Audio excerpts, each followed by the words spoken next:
ಅಸ್ಸಲಾಮು ಅಲೈಕುಂ, ನಮಸ್ಕಾರ ಎಲ್ಲರಿಗೂ ನನ್ನ ಹೊಸ ವ್ಲಾಗ್ಗೆ ಸ್ವಾಗತ. ಇವತ್ತು ನನ್ನ ಸಿಸ್ಟರ್ ಇದ್ದು ಪಾಲ್ಕ ಚಲ್ಡೆ ಹೌಸ್ ವಾರ್ಮಿಂಗ್ ಸೆರೆಮನಿ ಸಿಂಪಲ್ ಆಗಿ ಮಾಡ್ತಾ ಇದ್ದೇವೆ. ಆ ಒಂದು ವ್ಲಾಗ್ ಅನ್ನು ಇದರಲ್ಲಿ ನೀವು ನೋಡ್ತಾ ಇದ್ದೀರಾ. ಈ ಒಂದು ಕ್ಲಿಪ್ ನಾವು ಬಿಫೋರ್ ಡೇ ನೈಟ್ ನಾವು ಫುಡ್ ಎಲ್ಲ ಪ್ರಿಪರೇಷನ್ ಮಾಡಿದ್ರು ಇದು ಆ್ಯಡ್ ಮಾಡಿದ್ದು ನಾನು. ಅಂದರೆ ನಾಳೆ ಪಾಲ್ಕ ಚಲ್ಡೆ ಆದರೆ ಬೆಳಿಗ್ಗೆ ನಾವು 5 ಗಂಟೆಗೆಲ್ಲ ಹೋಗಬೇಕಲ್ಲ, ಆಗ ನಮಗೆ ಮಾಡ್ಲಿಕ್ಕೆ ಆಗೋದಿಲ್ಲ. ಸೊ ಬಿಫೋರ್ ಡೇ ನೈಟೇ ನಾವೆಲ್ಲ ರೆಡಿ ಮಾಡಿಟ್ಟಿದ್ದೆವು.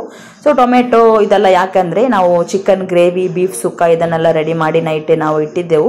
ಸೊ ಎಲ್ಲ ರೆಡಿಯಾಗಿ ಇಟ್ಟಿದ್ದೇವೆ ಇಲ್ಲಿ. ಮತ್ತೆ ಹೂ ಕಟ್ಟಲಿಕ್ಕೆ ಉಂಟು. ಹೂ ಯಾಕೆ ಕಟ್ಟುದಂದ್ರೆ ಮೌಲೂದ್ ಮಾಡುವಾಗ ಫುಲ್ ಆಗಿ ಹೂವಲ್ಲೆಲ್ಲ ಡೆಕೋರೇಷನ್ ಮಾಡ್ಲಿಕ್ಕೆ ಉಂಟದ. ನಾನಂತೂ ಫಸ್ಟ್ ಟೈಮ್ ನೋಡ್ತಾ ಇರೋದು, ನನಗೆ ಇದಕ್ಕಿಂತ ಮುಂಚೆ ನನಗೆ ಎಕ್ಸ್ಪೀರಿಯನ್ಸ್ ಏನಿಲ್ಲ. ಬಟ್ ಹೂ ಕಟ್ಟಲಿಕ್ಕೆಲ್ಲ ನಾನು ಇಲ್ಲಿ ಬಂದು ಕಲಿತದ್ದು. ಇಲ್ಲಿದ್ದು ಹೂ ನೋಡಿ, ಗುಂಡು ಮಲ್ಲಿಗೆ ಈ ತರ ಇರ್ತದೆ. ಇದು ಲೂಸ್ ಆಗಿ ಕೂಡ ಸಿಗ್ತದೆ, ನಮಗೆ ಕಟ್ಟಿದ್ದು ಕೂಡ ಸಿಗ್ತದೆ. ಕಟ್ಟಿದ್ದು ನಾವು ತಗೊಂಡು ಬಂದ್ರೆ ಸ್ವಲ್ಪ ರೇಟ್ ಜಾಸ್ತಿ ಅಂತೇಳಿ ಲೂಸ್ ಆಗಿ ತಗೊಂಡು ಬಂದು ನಾವು ಮನೆಯಲ್ಲೇ ಕಟ್ತಾ ಇರೋದು. ಇದು ನನ್ನ ಅಕ್ಕ ಅಂದ್ರೆ ದೊಡ್ಡಮ್ಮನ ಮಗಳು. ಅವರನ್ನು ನನ್ನ ಹಸ್ಬೆಂಡ್ ಇದ್ದು ತಾಯಿ ಮಾಮನಿಗೆ ಮದುವೆ ಮಾಡಿ ಕೊಟ್ಟದ್ದು.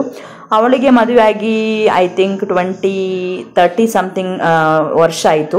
ಇಲ್ಲಿ ಬಂದೆ ಅವಳು ಕೂಡ ಕಲ್ತದ್ದು. ಅವಳೇ ನನಗೆ ಕೂಡ ಕಲಿಸಿ ಕೊಟ್ಟದ್ದು. ನಾನು ಕೂಡ ಇಲ್ಲಿ ಬಂದು ಹೂ ಕಟ್ಟಲಿಕ್ಕೆ ಕಲ್ತಿದ್ದೇನೆ. ನೋಡಿ, ನಾನು ಕೂಡ ಕಟ್ತಾ ಇದ್ದೇನೆ. ಇದರದ್ದು ಸ್ಮೆಲ್ ಅಂತೂ ತುಂಬ ಒಳ್ಳೆ ಸ್ಮೆಲ್ ಆಯ್ತಾ. ನಮ್ದು ಈ ಮಲ್ಲಿಗೆ ಸೆಂಟ್ ಎಲ್ಲ ಬರ್ತದಲ್ಲ, ಆ ಒಂದು ಇದರದ್ದು ಘಮ ಘಮ ಅಂತ ಸ್ಮೆಲ್ ನೋಡಿ. ನಾವು ಇದರ ನೈಟೇ ಎಲ್ಲವನ್ನು ಕಟ್ಟಿ ಇಟ್ಟರೆ ನಮಗೆ ಬೆಳಿಗ್ಗೆ ಕೆಲಸ ಇರುವುದಿಲ್ಲ ಅಂತೇಳಿ ಎಲ್ಲ ಬಿಫೋರ್ ಡೇ ಎಲ್ಲ ರೆಡಿ ಮಾಡಿ ಇಟ್ಟಿದ್ದೇವೆ. ಫುಡ್ ಎಲ್ಲ ರೆಡಿ ಆಯಿತು. ಬೀಫ್ ಸುಕ್ಕ ಮತ್ತು ಚಿಕನ್ ಗ್ರೇವಿ ಅದೆಲ್ಲ ರೆಡಿ ಆಗಿದೆ. ಈಗ ನಾವು ಹೂವೆಲ್ಲ ಕಟ್ಟಿ ನಮ್ಮದು ಕೆಲಸ ಎಲ್ಲ ಮುಗಿಸಿ ಮನೆಯೆಲ್ಲ ನಾವು ಕ್ಲೀನ್ ಮಾಡ್ಲಿಕ್ಕೆ ಉಂಟಂದರೆ ನಾವು ಬೆಳಿಗ್ಗೆ 5 ಗಂಟೆಗೆಲ್ಲ ಇಲ್ಲಿಂದ ಹೊರಡಬೇಕಲ್ವಾ. ಸೊ 3 ಗಂಟೆಗೆ 4 ಗಂಟೆಗೆಲ್ಲ ಏಳಬೇಕು. ಅದಕ್ಕೋಸ್ಕರ ನಾವು ಬಿಫೋರ್ ಡೇನೆ ಎಲ್ಲವನ್ನು ಕ್ಲೀನ್ ಮಾಡಿಟ್ರೆ ನಮಗೆ ಅದೊಂದು ಕೆಲಸ ಮುಗೀತದೆ ಅಂತೇಳಿ ಬಿಫೋರ್ ಡೇನೆ ನಾವು ಫುಡ್ ಎಲ್ಲ ರೆಡಿ ಮಾಡಿಟ್ಟು ನಾವು ಮಲಗ್ತೇವೆ. ಬೇಗ ಮಲಗಬೇಕು.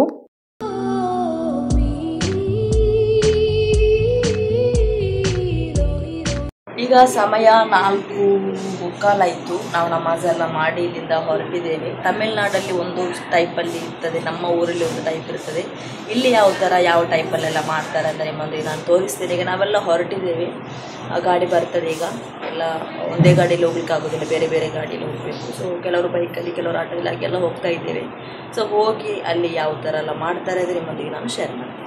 ಕುರ್ಆನ್ ಎಲ್ಲ ತಗೊಂಡು ಹೋಗ್ಲಿಕ್ಕೆ ರೆಡಿ ಮಾಡಿ ಇಟ್ಟಿದ್ದೇವೆ. ಮುಸಲ್ಲ ಎಲ್ಲ ರೆಡಿ ಉಂಟು. ನಂದು ಡ್ರೆಸ್ ನೋಡಿ, ಲಾಸ್ಟ್ ಟೈಮ್ ಈದಿಗೆ ನಾನು ಹಾಕಿದ್ದಲ್ವಾ ಅದೇ ಡ್ರೆಸ್. ಈಗ ನಾವು ಇಲ್ಲಿಗೆ ಹೊಸ ಮನೆಗೆ ನಾವು ರೀಚ್ ಆಗಿದ್ದೇವೆ. ಈಗ ಇನ್ನೂ ಕೂಡ ಸೂರ್ಯ ಉದಯ ಆಗಲಿಲ್ಲ. ರಾತ್ರಿ ನಾಯಿ ಎಲ್ಲ ಹೊರಗಡೆ ಇದ್ದಿರ್ಬೋದು ಅಂತೇಳಿ ನಾವು ವಾಶ್ ಎಲ್ಲ ಮಾಡ್ತಾ ಇದ್ದೇವೆ. ಈಗ ಫಸ್ಟಿಗೆ ಕುರ್ಆನ್ ಅನ್ನು ಹಿಡ್ಕೊಂಡು ಮನೆಯದ್ದು ಯಾರು ಓನರ್ ಇದ್ದಾರೆ ಅವರು ಫಸ್ಟಿಗೆ ಒಳಗಡೆ ಹೋಗಬೇಕು. ಅದು ಇಲ್ಲಿದ್ದು ಸಂಪ್ರದಾಯ ಅಂತೆ. ನಮ್ಮೂರಲ್ಲಿ ಕೂಡ ಹಾಗೇನೆ, ಒಳಗಡೆ ಫಸ್ಟಿಗೆ ಯಾರು ಓನರ್ ಇದ್ದಾರೆ ಅವರು ಹೋಗ್ತಾರೆ. ಆಮೇಲೆ ಬಾಕಿ ನಾವು ಯಾರೆಲ್ಲ ಇರ್ತಾರೆ ಅವರನ್ನೆಲ್ಲ ಒಬ್ಬೊಬ್ಬರಾಗೆ ಸಾಮಾನನ್ನು ತಂದಿರ್ತೇವೆ. ನೋಡಿ, ನಿಮಗೆ ನಾನು ತೋರಿಸ್ತೇನೆ ಏನೆಲ್ಲ ತಂದಿದ್ದೇವೆ ಅಂತ ಹೇಳಿ. ಫಸ್ಟಿಗೆ ಏನೆಲ್ಲ ತಂದಿದ್ದೇವೆ ಅಂತ ತೋರಿಸ್ತೇನೆ. ಅದನ್ನು ನಾವು ಯಾರು ನಮ್ಮ ಮನೆಯ ಒಟ್ಟಿಗೆ ಬಂದಿರ್ತಾರೆ, ನಮ್ಮದು ಮನೆಯ ಹಿರಿಯರೆಲ್ಲ ಇರ್ತಾರಲ್ಲ ಅವರೆಲ್ಲ ಒಬ್ಬೊಬ್ಬರೇ ಒಂದೊಂದನ್ನೇ ಇಟ್ಕೊಂಡು ಒಳಗಡೆ ಹೋಗಬೇಕು. ಒಳಗಡೆ ಹೋಗ್ತಾ ಹೋಗ್ತಾ ಒಳಗಡೆ ಇರೋ ಓನರ್ ಯಾರಿದ್ದಾರೆ, ಮನೆಯದ್ದು ಮೇಯ್ನ್ ಆಗಿ ಯಾರಿರ್ತಾರೆ, ಯಾರ ಮನೆ ಅದು ಆ್ಯಕ್ಚುಲಿ, ಅವರು ಒಳಗಡೆ ನಿಂತ್ಕೊಂಡು ಬಂದವರನ್ನೆಲ್ಲ ಬರಮಾಡಬೇಕು. ಅಂದರೆ ವಾಂಗ ವಾಂಗ ಅಂತ ಕರಿಬೇಕು. ಹಾಗೆ ಅವರು ಸಲಾಂ ಹೇಳ್ತಾ ಅಸ್ಸಲಾಂ ಅಲೈಕ್ ಅಂತ ಹೇಳ್ತಾ ಮನೆಯ ಒಳಗಡೆ ಹೋಗಬೇಕು. ಇದು ಇಲ್ಲಿದು ಸಂಪ್ರದಾಯ.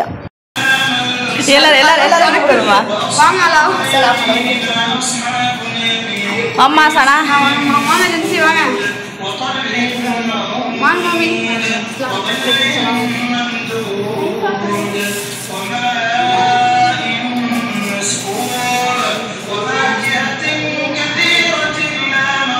ಅಡಿ ಬೋ ಕೂಪಿಡವಿಲ್ಲ.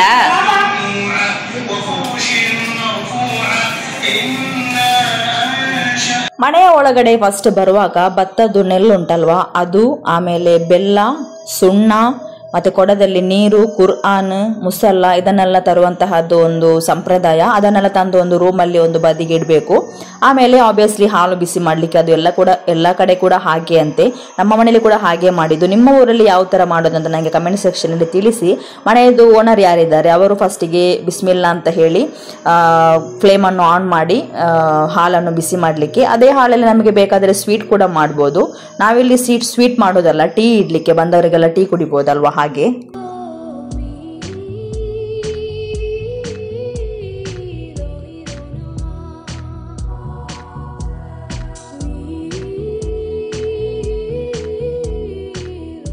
முதல் மழை என்னை நனை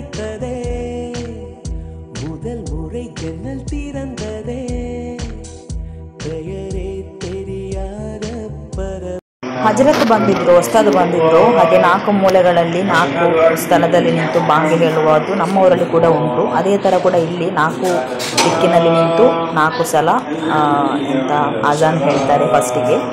ಆಮೇಲೆ ಓದಲಿಕ್ಕೆ ಶುರು ಮಾಡ್ತಾರೆ. ಅದು ನಮ್ಮ ಊರಿನಲ್ಲಿ ಕೂಡ ಹಾಗೆ ಮಾಡ್ತಾರೆ. ನಿಮ್ಮ ಊರಿನಲ್ಲಿ ಯಾವ ಥರ ಮಾಡ್ತಾರೆ ಅಂತ ಕಮೆಂಟ್ ಸೆಕ್ಷನಲ್ಲಿ ತಿಳಿಸಿ.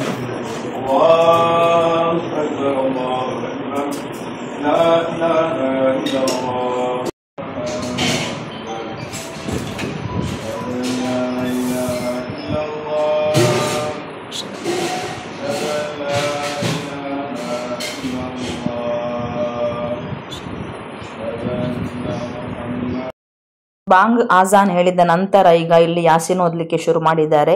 ಆಲ್ಮೋಸ್ಟ್ ನೆಂಟರೆಲ್ಲ ಬಂದು ರೀಚ್ ಆಗಿದ್ದಾರೆ. ನನ್ನ ಸಿಸ್ಟರ್ ಇದ್ದು ಹಸ್ಬೆಂಡ್ ಕಡೆಯವರಾಗಲಿ ಅಥವಾ ಅವರದ್ದು ನನ್ನ ಹಸ್ಬೆಂಡ್ ಫ್ಯಾಮಿಲಿ ಆಗಲಿ ಎಲ್ಲರೂ ಕೂಡ ಬಂದು ರೀಚ್ ಆಗಿದ್ದಾರೆ. 5:30ಗೆ ಎಲ್ಲ ರೀಚ್ ಆಗಿದ್ದಾರೆ ಶಾರ್ಪ್ ಆಗಿ. ನಾನು ಫಸ್ಟಿಗೆ ಹೇಳಿದ ಹಾಗೆ ಮೌಲೂದ್ ಪಾರಾಯಣ ಮಾಡುವಾಗ ರೂಮ್ಗೆ ಹೂವಲ್ಲಿ ಡೆಕೋರೇಷನ್ ಮಾಡ್ತಾರೆ ಅಂತ ಹೇಳಿದ್ದಲ್ವಾ. ಈಗ ಇದು ನಂದು ಬ್ರದರ್, ನಂದು ದೊಡ್ಡಮ್ಮನ ಮಗ. ಫಸ್ಟ್ ನನ್ನ ದೊಡ್ಡಮ್ಮನ ಮಗ, ಆಮೇಲೆ ನನ್ನದು ಸಿಸ್ಟರ್. ಸೊ ಇದು ಇವನು ದುಬೈಯಲ್ಲಿರೋದು. ಈಗ ಮನೆ ಹೌಸ್ ವಾರ್ಮಿಂಗ್ಗೋಸ್ಕರ ಇಲ್ಲಿ ಬಂದಿದ್ದಾನೆ. ಇದಕ್ಕೆ ಈಗ ರೂಮಿಗೆ ಡೆಕೋರೇಷನ್ ಮಾಡ್ತಾ ಇದ್ದಾರೆ ಇಲ್ಲಿ ನೋಡಿ.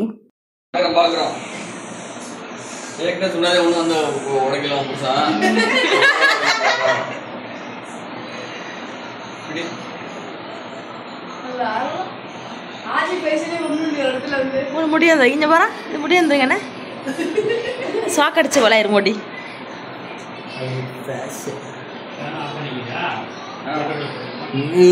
ಗುರುಗಳು ಹೊರಗಡೆ ಕುತ್ಕೊಂಡು ಯಾಸೀನ್ ಪಾರಾಯಣ ಮಾಡ್ತಾ ಇದ್ದಾರೆ. ಇಲ್ಲಿ ರೂಮ್ ಅಲ್ಲಿ ಡೆಕೋರೇಷನ್ ಮಾಡ್ತಾ ಇದ್ದಾರೆ. ನನ್ನದು ಬ್ರದರ್ ಅಂದ್ರೆ ಮೌಲೂದ್ ಓದ್ಲಿಕ್ಕೆ ಈಗ ರೆಡಿ ಮಾಡ್ತಾ ಇದ್ದಾರೆ. ಫಸ್ಟಿಗೆ ಹೂವಲ್ಲಿ ಡೆಕೋರೇಷನ್ ಎಲ್ಲ ಮಾಡಿ ಕೆಳಗಡೆ ಭತ್ತ ಅದರದ್ದು ನೆಲ್ಲೆಲ್ಲ ಇಟ್ಟಿದ್ದಾರೆ. ಅದೇ ರೂಮ್ ಅಲ್ಲಿ ಮೌಲೂದ್ ಪಾರಾಯಣ ಮಾಡ್ಲಿಕ್ಕೆ ಅಂತೆ. ಸೊ ಹೂವನ್ನೆಲ್ಲ ಡೆಕೋರೇಷನ್ ಮಾಡಿದ ನಂತರ ಮೌಲೂದ್ ಪಾರಾಯಣ ಮಾಡ್ಲಿಕ್ಕೆ ಗುರುಗಳು ಒಳಗಡೆ ಬರ್ತಾರೆ. ಅದಕ್ಕೋಸ್ಕರ ಫಸ್ಟಿಗೆ ಡೆಕೋರೇಷನ್ ಮಾಡ್ತಾರೆ.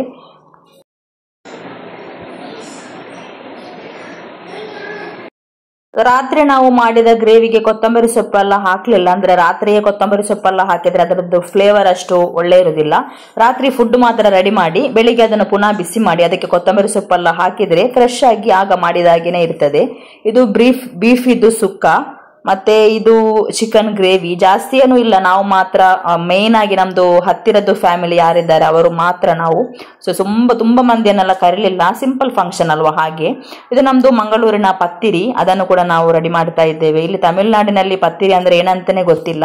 ಇದು ಪತ್ತಿರಿದ್ದು ಮಿಷಿನ್ ಆಗ್ಲಿ ಪತ್ತಿರಿದ್ದು ತವಾ ಆಗ್ಲಿ ಇದೆಲ್ಲ ನಾವು ಮಂಗಳೂರಿಂದನೇ ತಗೊಂಡು ಬಂದದ್ದು. ಇಲ್ಲಿ ಇದೆಲ್ಲ ಸಿಗುದಿಲ್ಲ.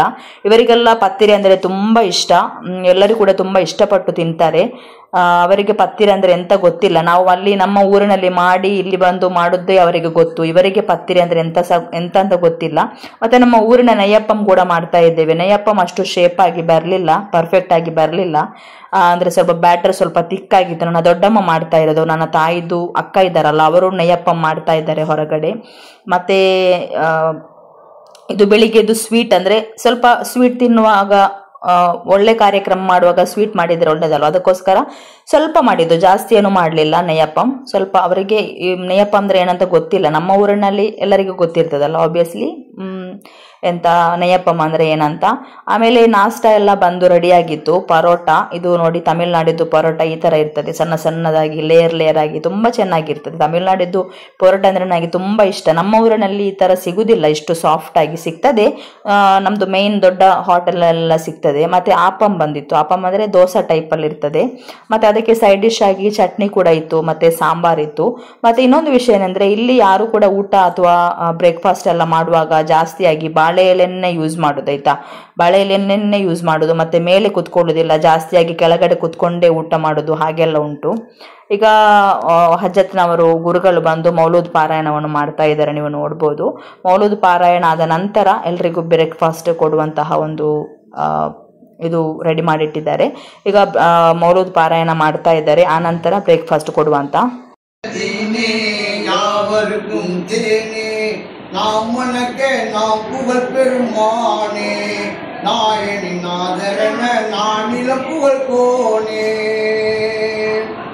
தீர்த்தரைக்க உயிரளித்த திருவருஞானி திருவருஞானி தீன் வையத்தீனே அப்துல் காதிர் ஜிலானி வான்சிறக்க வையமெல்லாம் வந்த நூராணி வான்சிறக்க வையமெல்லாம் வந்த நூராணி இந்த வானவர்கள் போற்றும்படி வான ரப்பானி யாமுடைய தீனே யாவரும் முந்திரனே நாம் உனக்கு நாம் புகழ்மானே நாயனாதரன். ಈಗ ಗುರುಗಳಿದ್ದು ಮೌಲೂದ್ ಪಾರಾಯಣ ಆಯಿತು. ಮೌಲೂದ್ ಪಾರಾಯಣ ಆದ ನಂತರ ಗುರುಗಳಿಗೆಲ್ಲ ನಾವೀಗ ಬ್ರೇಕ್ಫಾಸ್ಟ್ ಕೊಡ್ತಾ ಇದ್ದೇವೆ. ಗುರುಗಳೆಲ್ಲ ಬ್ರೇಕ್ಫಾಸ್ಟ್ ಮಾಡಿ ಆದ ನಂತರ ನಮ್ದು ಫ್ಯಾಮಿಲಿ ಮೆಂಬರ್ಸ್ ಗಂಡಸರೆಲ್ಲ ಯಾರಿದ್ದಾರೆ ಅವರಿಗೆ ಬ್ರೇಕ್ಫಾಸ್ಟ್, ಅವರಾದ ನಂತರ ಹೆಂಗಸರೆಲ್ಲ ನಾವು ಯಾರಿದ್ದೇವೆ ಎಲ್ಲ ಒಟ್ಟಿಗೆ ಕೂತ್ಕೊಂಡು ನಾವೆಲ್ಲ ಬ್ರೇಕ್ಫಾಸ್ಟ್ ಮಾಡಿದ್ವಿ.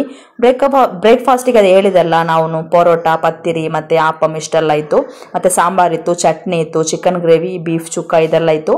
ಆದ ನಂತರ ಮಧ್ಯಾಹ್ನಕ್ಕೆ ನಾವು ಏನು ಪ್ಲಾನ್ ಮಾಡಿದೆ ಅಂದರೆ ಸಾಂಬಾರ್ ಆಲ್ಮೋಸ್ಟ್ ಇತ್ತು, ಸೊ ಅದಕ್ಕೋಸ್ಕರ ವೈಟ್ ರೈಸ್ ಮಾಡಿ ಪಪ್ಪಡಮ್ ಮತ್ತೆ ಪೊಟ್ಯಾಟೊ ಫ್ರೈ ಸಾಂಬಾರ್ ಇಷ್ಟು ನೆಡುವಂತ ಒಂದು ಪ್ಲಾನ್. ಇದು ಗಿಫ್ಟ್ ನೋಡಿ, ನಂದು ಜಾಸ್ತಿ ಗಿಫ್ಟ್ ಏನು ಸಿಗ್ಲಿಲ್ಲ, ಅಂದರೆ 2 months ನಂತರ ಇನ್ನೊಂದು ಗ್ರ್ಯಾಂಡ್ ಆಗಿ ಹೌಸ್ ವಾರ್ಮಿಂಗ್ ಉಂಟಲ್ವಾ, ಸೊ ಅದಕ್ಕೋಸ್ಕರ ಇದು ನಂದು ದೊಡ್ಡಮ್ಮನ ತಮ್ಮ ದೊಡ್ಡಮ್ಮನ ತಂಗಿ ಮಾತ್ರ AC, ಇನ್ವರ್ಟರ್, ಫ್ರಿಡ್ಜ್ ಇಷ್ಟನ್ನು ಕೊಟ್ಟಿದ್ರು. ಮತ್ತು ಬಾಕಿ ಎಲ್ಲರೂ ಆಫ್ಟರ್ 2 monthsಗೆ ಗ್ರ್ಯಾಂಡ್ ಆಗಿ ಹೌಸ್ ವಾರ್ಮಿಂಗ್ ಉಂಟಲ್ವಾ ಆಗ ಕೊಡ್ಬೋದು ಮೇ ಬಿ. ಸೊ ಈಗ ನೋಡಿ ಮಧ್ಯಾಹ್ನಕ್ಕೋಸ್ಕರ ಇಲ್ಲಿ ಪೊಟ್ಯಾಟೊ ಫ್ರೈಗೆ ಪೊಟ್ಯಾಟೊ ರೆಡಿ ಮಾಡ್ತಾ ಇದ್ದೇವೆ. ಇದನ್ನು ಅರಿಶಿನ ಹುಡಿ ಮತ್ತು ಸ್ವಲ್ಪ ಖಾರದ ಹುಡಿ ಉಪ್ಪೆಲ್ಲ ಹಾಕಿ ಫ್ರೈ ಮಾಡೋದು. ತಮಿಳ್ನಾಡಿನಲ್ಲಿ ಒಂದು ಫೇಮಸ್ ಆದಂತಹ ಒಂದು, ಈಗ ನಮ್ಮ ಊರಿನಲ್ಲಿ ನಾವು ಸೈಡ್ ಡಿಶ್ ಆಗೇನೆಲ್ಲ ಮಾಡ್ತೇವೆ, ಫಿಶ್ ಫ್ರೈ ಹಾಗೆಲ್ಲ ಮಾಡ್ತೇವಲ್ಲ, ಅದೇ ಥರ ಇವರಿಗೆ ಡೈಲಿ ರುಟೀನ್ ಆಗಿ ದಾಲ್ ಮತ್ತು ಪೊಟ್ಯಾಟೊ ಫ್ರೈ ಇವರದು ಡೈಲಿ, ಅಂದರೆ ಒಂದು ದಿನ ಇದನ್ನು ಮಾಡಿದರೆ ಒಂದು ದಿನ ಬೇರೆ ಬೇರೆ ಮಾಡ್ತಾರೆ. ಹಾಗೆ ಇವತ್ತು ನಾವು ಮಧ್ಯಾಹ್ನ ನಾವು ಮಾತ್ರ, ಹೊರಗಡೆಯಿಂದ ನೆಂಟರು ಎಲ್ಲ ಹೋಗಿದ್ದಾರೆ, ನಾವು ಮನೆಯವರು ಯಾರಿದ್ದೇವೆ ಅವರಿಗೆ ಮಾತ್ರ. ಅದಕ್ಕೋಸ್ಕರ ಬಿರಿಯಾನಿ ಏನು ಮಾಡಲಿಲ್ಲ, ಜಸ್ಟ್ ಸಾಂಬಾರ್ ಮತ್ತು ವೈಟ್ ರೈಸ್ ಮತ್ತು ಪೊಟ್ಯಾಟೊ ಫ್ರೈ ಮತ್ತು ಹಪ್ಪಳಂ ಇಷ್ಟು ಮಾತ್ರ ಮಾಡಿದ್ದೆವು. ಮತ್ತು ಆಮ್ಲೆಟ್ ಮಾಡಿದ್ವಿ. ನಾವು ಮನೆಯವರಾದ್ರಿಂದ ಅಷ್ಟು ಜಾಸ್ತಿ ಏನು ಬೇಡ, ಬೆಳಗ್ಗಿದ್ದು ಸಾಂಬಾರೆಲ್ಲ ಉಂಟಲ್ಲ ಯಾಕೆ ವೇಸ್ಟ್ ಮಾಡೋದು ಅಂತೇಳಿ ಇಲ್ಲೇ ಊಟ ಎಲ್ಲ ಮಾಡಿ ಮನೆಯೆಲ್ಲ ಕ್ಲೀನ್ ಮಾಡಿ ನಾವು ಸಾಯಂಕಾಲ ಮನೆಗೆ ಹೊರಟೆವು. ಬೇರೆ ಜಾಸ್ತಿ ಏನು ಫಂಕ್ಷನ್ ಏನು ಇಲ್ಲ, ಅಂದರೆ 2 months ನಂತರ ಒಂದು ಗ್ರ್ಯಾಂಡ್ ಆಗಿ ಫಂಕ್ಷನ್ ಉಂಟಲ್ವ, ಅದಕ್ಕೋಸ್ಕರ ಈಗ ನಾವು ಊಟ ಎಲ್ಲ ಮಾಡಿ ಮನೆಯನ್ನೆಲ್ಲ ಕ್ಲೀನ್ ಮಾಡಿ ಮನೆಗೆ ಹೊರಡ್ತೇವೆ. ಇಷ್ಟೇ ಫ್ರೆಂಡ್ಸ್ ಈ ಒಂದು ವಿಡಿಯೋ. ಇದರಲ್ಲಿ ಜಾಸ್ತಿ ಏನು ನಾನು ಆ್ಯಡ್ ಮಾಡೋದಿಲ್ಲ, ಬೇರೆನೇ ಇರಲಿಲ್ಲ. ನಾವು ಮಧ್ಯಾಹ್ನದ್ದು ಲಂಚ್ ಎಲ್ಲ ಮಾಡಿ ಮನೆಗೆ ಹೊರಟಿದ್ದೇವೆ. ಮತ್ತು ಸೀರು ಕುರ್ಮ ಮಾಡಿದ್ವಿ ನಮ್ಮದು ಮ್ಯಾಂಗ್ಳೂರು ಸ್ಟೈಲಲ್ಲಿ, ಬಾದಾಮ್ ಮತ್ತು ಇದು ಕ್ಯಾಶ್ಯೂ ಎಲ್ಲ ಹಾಕಿ ಸೀರು ಕುರ್ಮ ಕೂಡ ಮಾಡಿದ್ದೆ, ಪಾಯಸ. ಈಗ ಕ್ಲೀನ್ ಎಲ್ಲ ಮಾಡಿ ನಾವು ಮನೆಗೆ ಹೊರಟಿದ್ದೇವೆ. ಇಷ್ಟೇ ಫ್ರೆಂಡ್ಸ್ ಇವತ್ತಿದ್ದು ವಿಡಿಯೋ. ನಿಮ್ಗೆಲ್ಲರಿಗೂ ಇಷ್ಟ ಆಗಿರ್ಬೋದು ಅನಿಸ್ತೀನಿ. ಇಷ್ಟ ಆದರೆ ಲೈಕ್ ಮಾಡಿ, ನಿಮ್ಗೇನಾದರೂ ಅನಿಸಿಕೆ ಅಭಿಪ್ರಾಯ ಇದ್ದರೆ ಕಮೆಂಟ್ ಸೆಕ್ಷನಲ್ಲಿ ತಿಳಿಸಿ. Thank you so much for watching till the end. Bye. ಅಸ್ಸಲಾಮು ಅಲೈಕುಮ್.